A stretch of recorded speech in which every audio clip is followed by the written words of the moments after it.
Horace Walpole, 4th Earl of Orford, was an English art historian, man of letters, antiquarian and politician. He is now largely remembered for Strawberry Hill, the home he built in Twickenham, southwest London, where he revived the Gothic style some decades before his Victorian successors, and for his Gothic novel, The Castle of Otranto.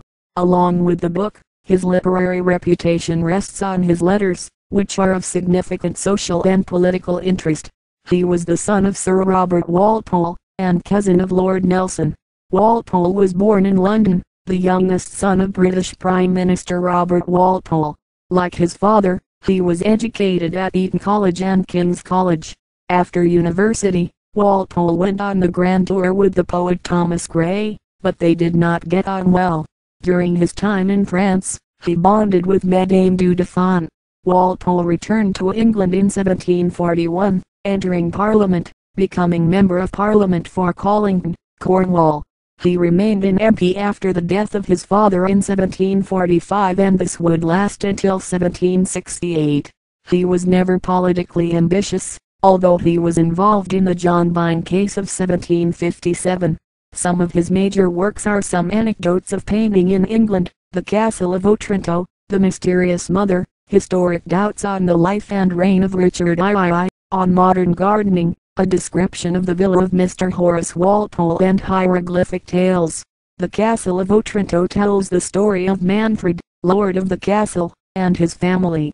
The book begins on the wedding day of his sickly son Conrad and Princess Isabella. Shortly before the wedding, however, Conrad is crushed to death by a gigantic helmet that falls on him from above. This inexplicable event is particularly ominous in light of an ancient prophecy that the castle and lordship of Otranto should pass from the present family, whenever the real owner should be grown too large to inhabit it. Manfred, terrified that Conrad's death signals the beginning of the end for his line, resolves to avert destruction by marrying Isabella himself while divorcing his current wife Hippolyta, who he feels has failed to bear him a proper heir. However, as Manfred attempts to marry Isabella, she escapes the church where Manfred cannot touch her with the aid of a peasant named Theodore. Manfred orders Theodore's death while talking to the friar Jerome, who ensured Isabella's safety in the church. When Theodore removes his shirt to be killed, Jerome recognizes a marking below his shoulder and identifies Theodore as his own son. Jerome begs for his son's life, but Manfred says that Jerome must either give up the princess or his son's life. They are interrupted by a trumpet and the entrance of knights from another kingdom who want to deliver Isabella. This leads the knights and Manfred to a race to find Isabella first. Theodore, having been locked in a tower by Manfred, is freed by Manfred's daughter Matilda. He races to the underground church and finds Isabella. He hides her in a cave and blocks it to protect her from Manfred and ends up fighting one of the mysterious knights. Theodore badly wounds the knight, who turns out to be Isabella's father, Frederick. With that, they all go up to the castle to work things out. Frederick falls in love with Matilda and he and Manfred begin to make a deal about marrying each other's daughters. Manfred, suspecting that Isabella is meeting Theodore in a tryst in the church, takes a knife into the church, where in fact, Matilda is meeting Theodore. Thinking his own daughter is Isabella, he stabs her. Theodore is then revealed to be the true Prince of Otranto and Matilda dies, leaving Manfred to repent.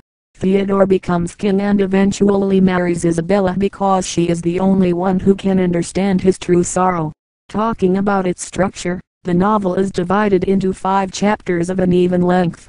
About the characters, we can talk as the following ones as the most important characters in the novel. Manfred is an arrogant prince determined to find, or make, a successor to his throne after his only son Conrad mysteriously dies from a helmet falling on him in the castle courtyard.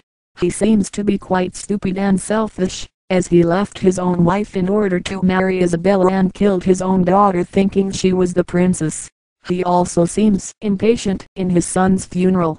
Hippolyta is Manfred's wife. The etymology traces back to the barbarous Amazonian queen in Greek mythology resembles nothing of her appointed name.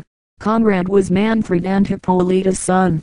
He died in his very wedding day, so his father decided to marry her, frightened by the curse that is supposed to be in the family.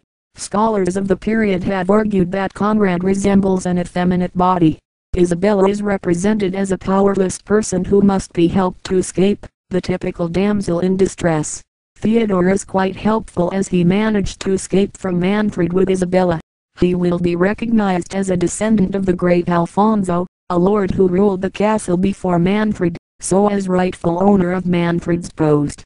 Matilda, being Manfred's daughter, represents Theodore's one true love, and her love is proven when considering how she tragically died due to her father's reckless behavior.